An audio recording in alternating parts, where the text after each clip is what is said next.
Well, they want to bust some myths about suicide. For example, talking about it being dangerous because it might give somebody some ideas. The doctors, the teachers, even the kids out there today say it's never bad to talk about it. In fact, that's where we need to start.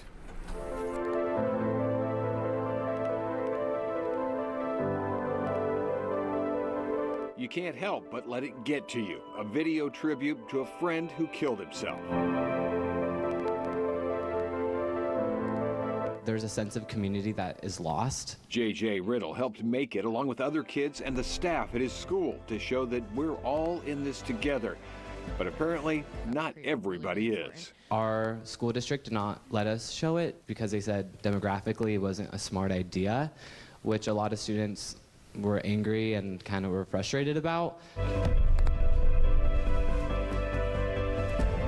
Riddell says the video's gotten around thanks to others sharing it, and he calls that a blessing. The conversations it's starting exactly what the doctors here say is needed, and they say it needs to start in school, where kids spend most of their time. We need to make it okay for a teacher to look at a student and say, I'm concerned. Are you okay? Are you planning to hurt yourself? And what can I do to help? Hey, great game. Thanks. Are you okay? Because one suicide is too many. That's what Dr. Justin Coffey thinks. He was the main speaker. He compared some numbers and said if 99.9% quality control was acceptable in other areas, then 2 planes at SeaTac would be unsafe to land today. 12 babies would be given to the wrong parents. Suicide should be held to the same standard.